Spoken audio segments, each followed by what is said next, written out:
जय श्री कृष्ण। कृष्ण आस्था प्रमीला चैनल पर आप सभी बहनों का हार्दिक स्वागत करती हूँ। कल हमने 18 अध्याय में श्रवण किया था जलंधर वध, और उसके बाद में गौरी, लक्ष्मी और सरस्वती, इन तीनों के साथ में सत्य, रज और तम को धारण करने की शक्ति। नारद जी राजा पृथु को कार्तिक महात्म्य की कथा सुनाते हुए धात्री, मालती और तुलसी की उत्पत्ति के बारे में बताते हैं। हे राजाओं में उत्तम पृथु, उन बोए हुए बीजों से धात्री, मालती और तुलसी, ये 3 वनस्पतियां उत्पन्न हुईं। जो ब्रह्मा की स्त्री द्वारा दिए गए बीज से उत्पन्न हुई वह धात्री, जो लक्ष्मी द्वारा दिए गए बीज से उत्पन्न हुई वह मालती, और जो गौरी द्वारा दिए गए बीज से उत्पन्न हुई वह तुलसी कही गई। इसके बाद में देवताओं का दुख दूर हुआ और उन्होंने विष्णु को प्रणाम किया, तो विष्णु प्रसन्न हो गए और धात्री और तुलसी को लेकर बैकुंठ लोक को चले गए। इस कारण से कार्तिक व्रत के उद्यापन के समय तुलसी के पौधे के निकट ही पूजा की जाती है और तुलसी विष्णु से प्रेम बढ़ाने वाली कही जाती है।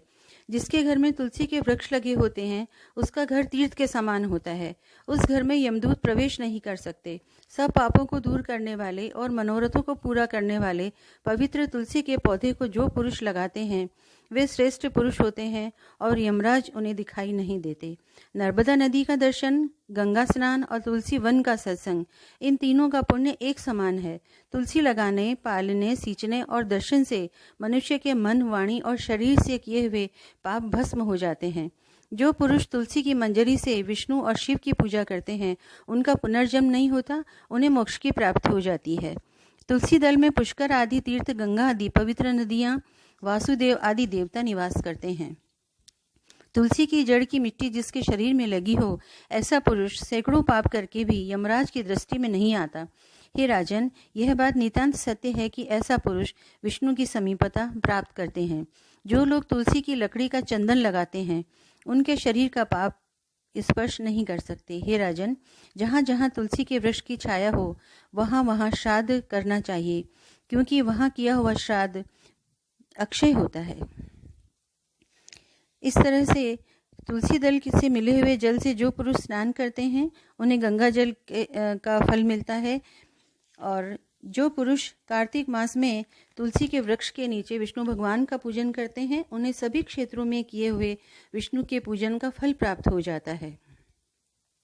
राजा पृथु ने श्री नारद जी से कहा, हे ब्रह्मर्षि, आपने आश्चर्य पैदा करने वाले तुलसी के महात्म्य और व्रत को इतिहास सहित मुझे बताया। यह मैंने पूरी तरह सुन लिया। कार्तिक का व्रत करने वाले पुरुष को क्या फल मिलता है यह आपने बताया। कृपया पुनः इसका महात्म्य कहिए और यह बताइए कि यह व्रत पहले किसने किया और कैसे किया। नारद जी ने कहा कि सह नामक पर्वत पर करवीरपुर नाम का एक नगर था। वहाँ एक धर्मात्मा ब्राह्मण रहता था। उसका नाम धर्मदत्त था। वह सदा विष्णु का व्रत करता और उनकी पूजा में तल्लीन होकर ओम नमो भगवते वासुदेव मंत्र को भक्तिपूर्वक जपा करता था।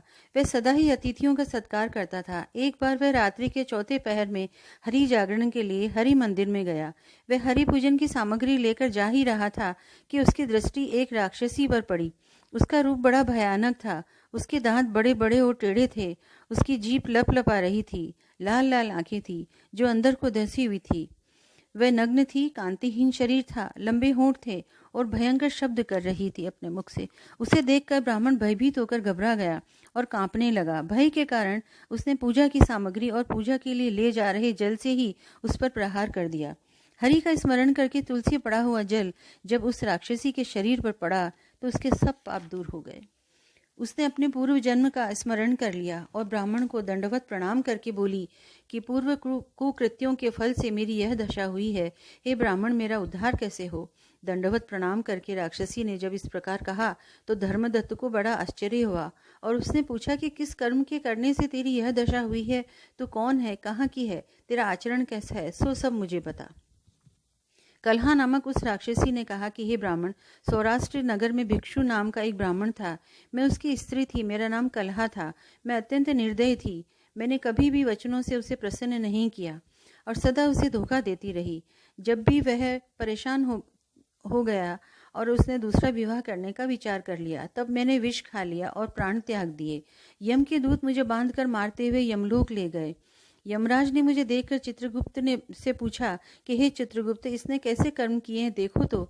इसने जैसा भला या बुरा कर्म किया हो उसके अनुसार इसे फल मिलना चाहिए। चित्रगुप्त मुझे धमकाते हुए बोले, इसने कोई शुभ कर्म नहीं किया, इसने सदैव अपने पति को परेशान किया। चित्रगुप्त ने आगे कहा कि अतः यह वल्गुनी नामक पक्षी बनेगी जो सिर्फ गंदगी खाएगी। इससे पति से सदा द्वेष और कलह किया है, अतः यह गंदी चीज खाने वाली ही योनि को प्राप्त करेगी।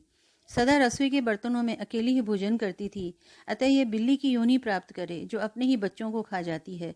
इसने पति के कारण विष खाया और आत्महत्या की, अतः यह अत्यंत निंदनीय प्रेत शरीर में स्थिर रहे और तुम्हारी दूतों को चाहिए कि इसे रेगिस्तान में पहुंचा दे जहां यह तड़पती रहे। वहां यह बहुत समय तक रहे, इसके बाद अन्य ऐसी योनियों में जाए जो अशुभ और बुरे कर्म करने वालों को मिलती है। इस प्रकार मैं भूखी प्यासी अपने कर्मों से दुखी रहती हुई 500 वर्षों तक प्रेत योनि में रही।